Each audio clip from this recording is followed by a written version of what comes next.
Assalamu alaikum dear students, hope you are all fine. So far we discussed three stages of production in terms of three laws. That's the law of increasing returns to a factor, constant returns to a factor and diminishing returns to a factor. Now let us today discuss the law of variable proportions. In a way, law of variable proportions is a combination of the three laws which we discussed earlier. Now in order to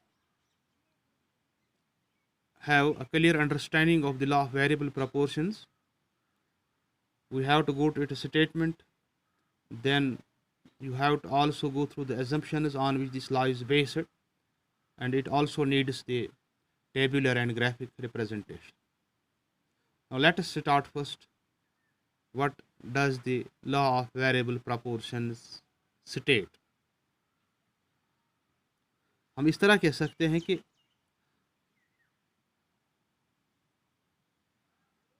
let use of one factor is increasing while all other factors remain constant. Suppose we have two factors, land and labor, right? Land is a fixed factor, and in short run we can raise the level of output. It's also only possible by the application of the variable factor, right? So if the use of one factor is increasing while all other factors remain constant, तो उससे क्या होता है? The proportion between the factors is changed. तो proportion change होता है. हम मान लें there are two factors of production, that's land and labor. Land is a fixed factor and labor is a variable factor. Suppose you have a land measuring 2 hectares. You grow tomatoes on it. With the help of labor, accordingly, the proportion between labor and land will be, for example, 1 is to 2. If the number of labor is increased to 2, then the new proportion between labor and land will be 2 is to 2. That is 2 hectares of land worked upon by 2 workers. In other words, if there are 2 hectares of land per labor, previously now there will be 1 hectare of land per labor. On the account of the change in the proportion, there will be also change in the total output at different rates. This in economics this tendency is called law of variable proportions. In simple words, the law states that as the proportion of factors is changed, the total product at first increases more than proportionately, then proportionately, and finally less than proportionally. Or we can say that if we apply to a fixed factor the variable factors of production, initially the total product will increase at an increasing rate, then it will increase at a constant rate or diminishing rate, and finally it will start diminishing or it will turn negative. So defining law of variable proportion, we can say that if output of one resource is increased by equal increments per unit of time, while the inputs of other factors are held constant, total output will increase, but beyond some point the resulting output increases will become smaller and smaller. So the statement of the law is, the law states that if the input of variable factor is increased by equal increments while the inputs of other resources are held constant, the total production, that's TP, at first increases more than proportionately, then proportionately, and finally less than proportionately. Right? Before going to the tabular analysis of the law, let us first state the assumptions on which the law of variable proportions is based. And it is appreciated only in the light of these assumptions. These assumptions are: number one, first, variable proportion type production function.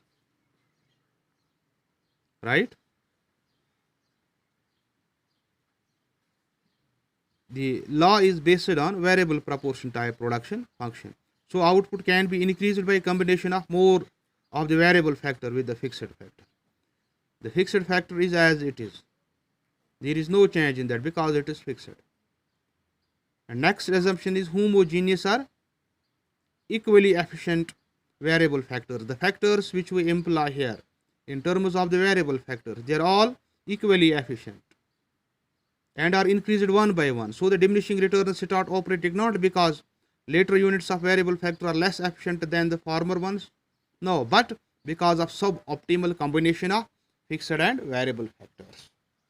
And thirdly, we assume that the state of technology does not change.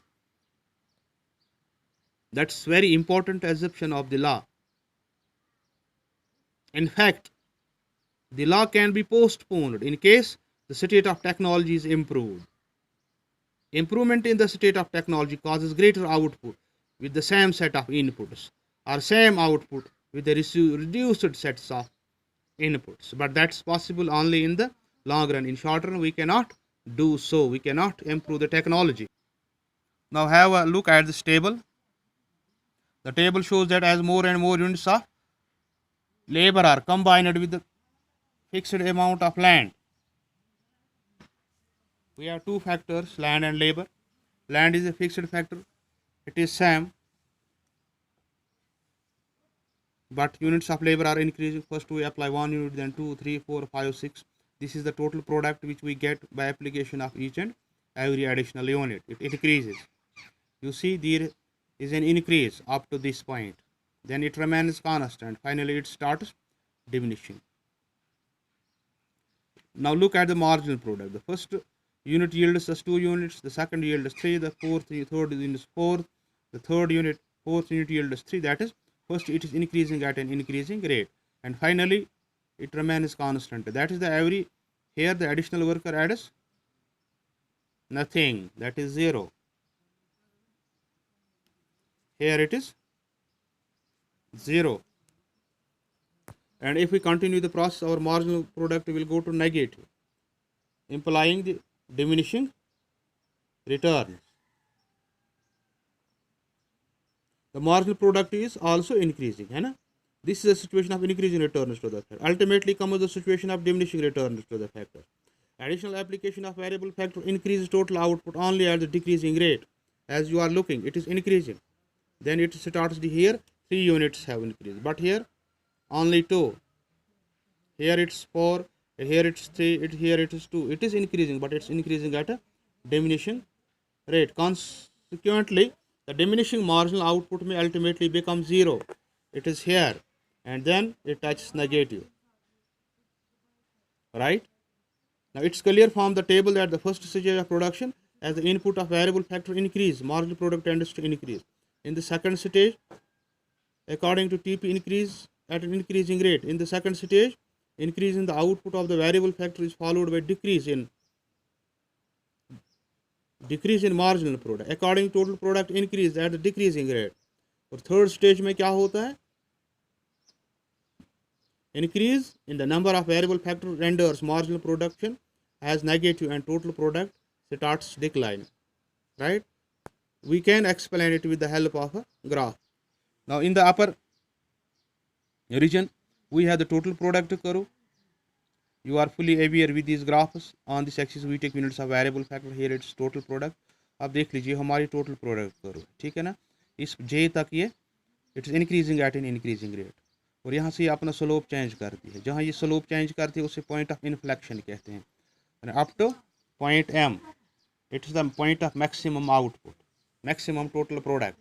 और इससे आगे that is 15 in case of your table. तो यहाँ से आगे हमारी total product diminish हो start होना होती है, ठीक है ना? तो अगर हम मार्जिनल प्रोडक्ट की तरफ जाएँ तो up to this point it's increasing at an increasing rate. So there are increasing return. यहाँ से आगे हमारा टोटल प्रोडक्ट इंक्रीज हो रहा है but at a decreasing rate. ऐसा इसलिए हो रहा है क्योंकि हमारा मार्जिनल प्रोडक्ट डिक्रीज हो रहा है. That's every additional worker is adding less and then it touches the x-axis. The point where it touches x-axis, there the marginal product will be 0. So आपको याद रखना है जहाँ मार्जिनल प्रोडक्ट 0 होता है हमारा टोटल प्रोडक्ट वहाँ पे मैक्सिमम होता है. देखिए यहाँ से अगेन स्लोप चेंज करती है, ये डिक्रीज होना स्टार्ट होती है. ऐसा कब होगा? जब हमारा मार्जिनल प्रोडक्ट नेगेटिव में चला जाता है. जो ही ये इस लाइन से नीचे यानी नेगेटिव में जाती है तो हमारा टोटल प्रोडक्ट डिक्रीज होने लगता है. तो यहाँ स्टेज फर्स्ट में क्या होता है? There are increasing returns. Then stage second में decreasing returns, and in stage third it is negative returns. This is the stage third, right? So this is how the production behaves in short run when some factors are fixed and some are variable. देखिए अगर हम ये 3 stages देखें, इनकी significance क्या है. अगर आप एक प्रोड्यूसर हैं, will you as a producer stop in stage 1 of production? No, because in stage 1 employment of every additional unit of variable factor gives more and more output. That's हमारा marginal product arising है.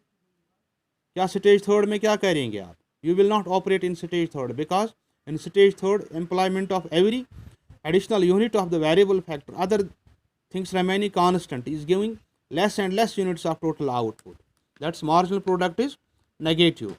In fact, it's foolish to accept a decline in the total output and hence a decline in income even when the cost is rising on account of additional employment of the variable factor. This brings us to the conclusion that you as a producer will stop only in stage second. आप stage second में production बंद करेंगे. क्यों? क्योंकि technically it means that a producer will find his equilibrium where his profits are maximum only in stage second of production when MP is declining but is still positive. ठीक है ना?